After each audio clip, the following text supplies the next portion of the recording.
कहानी की शुरुआत में कुछ मछुआरे येलो रिवर में मछली पकड़ने आए हुए थे, लेकिन तभी इनको अपने जाल में एक सड़ी हुई डेड बॉडी नजर आती है। इसे देख ये सभी लोग काफी घबरा जाते हैं और फिर तुरंत कोई चीज बजाने लगते हैं। अब इसकी आवाज को सुनकर यहाँ पर जावा फैमिली का मास्टर आ गया था, जो कि इविल स्पिरिट को डिस्ट्रॉय करने का काम किया करता था। लेकिन तभी इनको डेड बॉडी के ऊपर एक छोटा सा स्नेक नजर आता है, जिसे मास्टर तुरंत नदी में फेंक देता है। इसके बाद वह मास्टर डेड बॉडी के साथ में कोई रिचुअल करना शुरू कर देता है और इसी दौरान उसे मरे हुए आदमी के मुंह में कोई चीज दिखाई देती है। यह देख वह समझ जाता है कि इस आदमी का सामना किसी अजीब चीज से हुआ था। लेकिन तभी इसी वक्त नदी में से एक मिस्टीरियस कॉफिन बाहर आता है, जिसे देख मास्टर अपने लोगों से उसे अपने बोट पर लाने के लिए कहता है। यह सुनकर उसके दोनों आदमी नदी के अंदर चले गए थे, लेकिन इसी के साथ हम देखते हैं कि यहाँ पर एक बहुत बड़ा स्नेक भी था और तभी अचानक से वह इसमें से एक आदमी को नीचे खींचकर मार देता है, जिसे देख अब ये सभी लोग काफी डर गए थे।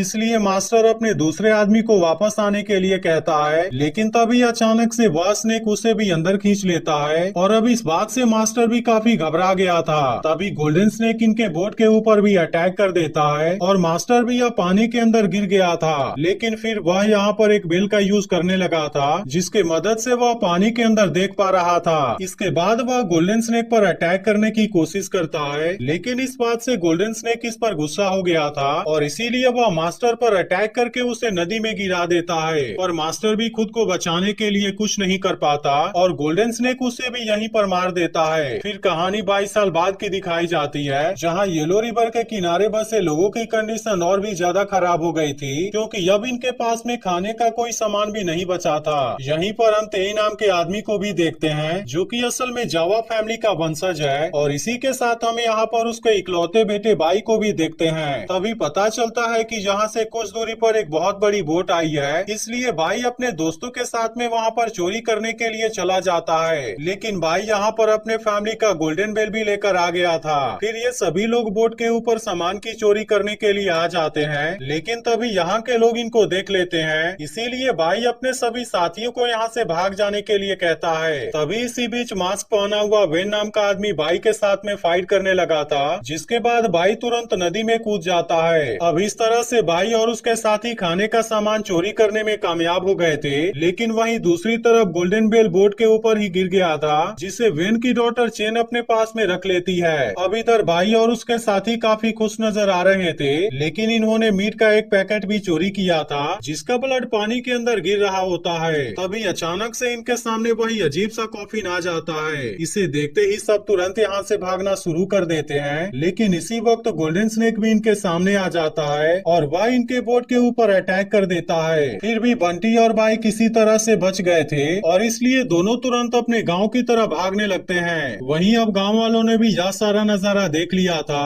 और इस बात से वे भी काफी घबरा गए थे। फिर बंटी और भाई तो ठीक समय पर पानी से बाहर आ जाते हैं, लेकिन एक लड़का अभी भी नदी के अंदर फंसा हुआ था। यह देख भाई के फादर उससे गोल्डन बेल मांगने लगते हैं, लेकिन उसने तो इसे बोट के ऊपर ही गिरा दिया था, इसलिए उसके फादर खुद उस लड़के को बचाने चले जाते हैं। पर तभी गोल्डन स्नेक उस लड़के को मार देता है और इसी के साथ तेई को भी जख्मी करने के बाद उसे बाहर फेंक देता है। अब इस बात से भाई बहुत ही दुखी हो गया था और वहीं तेई के कटे हुए हाथ के ऊपर बैंडेज लगाया जाता है। इधर भीले सेठ अपने पास से पेपर का एक टुकड़ा निकालता है, जिसे बहुत साल पहले जावा फैमिली के मास्टर ने दिया था, जिसका मतलब था कि अगर इनको तबाही से बचना है तब इनको यहाँ पर एक जानवर का सेक्रीफाइस देना होगा। लेकिन इस वक्त इनके पास में तो खुद खाने के लिए भी